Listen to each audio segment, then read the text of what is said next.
সংসদে ঘুষের বিনিময়ে প্রশ্নকাণ্ডে মহুয়া মৈত্রকে বহিষ্কার করা হয়েছিল। আর সে কথা মনে করিয়ে দিয়ে মমতা বন্দ্যোপাধ্যায় বলেন যে মহুয়া মৈত্র বিজেপির বিরুদ্ধে কথা বলতে বলে তাকে লোকসভা থেকে তাড়িয়ে দেওয়া হয়েছিল। ঠিক কি বলেছেন মমতা বন্দ্যোপাধ্যায় আজকে? রোজ এনআইএ চলে যাচ্ছে, আমাদের যারা ভোট করে তাদের বাড়িতে সিবিআই চলে যাচ্ছে, ইডি চলে যাচ্ছে। আমি একজনকে জিজ্ঞেস করলাম, তার বাড়িতে ইনকাম ট্যাক্স লোড করতে গেছিল। আমি বললাম 3 দিন ধরে ওরা কি করলো তোদের বাড়িতে? বললো দিদি আর বলবেন না, আমার দুটো বাচ্চা, 3 দিন ধরে আমরা বাথরুম যেতে পারিনি, আমরা রান্না করতে পারিনি, আমরা আমার বাচ্চারা স্নান করবে কি করে জানি না। 3 দিন ধরে বসে আছে 16 জন গিয়ে একটা বাড়িতে যেখানে মহিলারা আছে, বাচ্চারা আছে, গিয়ে এক একটা খাবার বিল আনছে 20,000 25,000 টাকা করে। কিন্তু সেই বাড়ির লোকটা খেয়েছে কিনা, সেই বাড়ির বাচ্চাটা খেয়েছে কিনা, সেটা একবার দেখার প্রয়োজন নেই। মহুয়ার উপরে দেখেছেন কি অত্যাচার হয়েছে? তাকে লোকসভা থেকে তাড়িয়ে দিয়েছে, কারণ সে জোরে জোরে কথা বলতো বলে, বিজেপির বিরুদ্ধে আওয়াজ তুলতো বলে।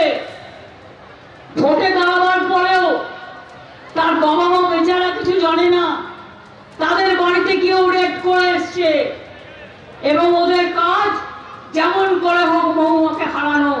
মহুয়াকেও আপনারা জেতাবেন, রানাঘাটেও জেতাবেন, বাংলায় 42টা সিটে 42টা সিটেই তৃণমূল কংগ্রেসকে জেতাবেন, তার কারণ আপনাদের স্বার্থে।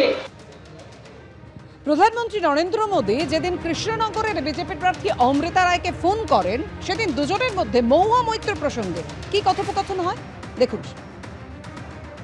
जब आप क्षेत्र के लोगों से बात करती है, वो क्या बात करते हैं? अपनी अपेक्षाएं आपको बताते हैं क्या? हाँ, बताते तो हैं। आपके कामों पे हमारा भरोसा है, ये सब बताते हैं।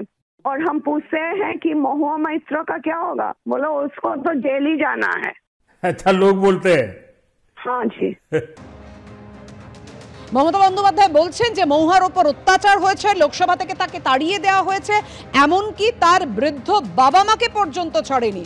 মহুয়া মৈত্রকে সমর্থন করুন, মহুয়া মৈত্রকে আবার লোকসভায় ফিরিয়ে নিয়ে যান, এমনটাই বললেন মহুয়া মৈত্রের পাশে দাঁড়িয়ে আজকে মমতা বন্দ্যোপাধ্যায়। আপনারা জানেন সংসদে ঘুষের বিনিময়ে প্রশ্নকাণ্ডে মহুয়া মৈত্রকে বহিষ্কার করা হয়েছিল, এবং সে প্রসঙ্গে আজকে মমতা বন্দ্যোপাধ্যায় বলেন মহুয়ার ওপর অত্যাচার করা হয়েছে, লোকসভা থেকে তাড়িয়ে দেওয়া হয়েছে, কারণ মহুয়া বিজেপির বিরুদ্ধে কথা বলতো।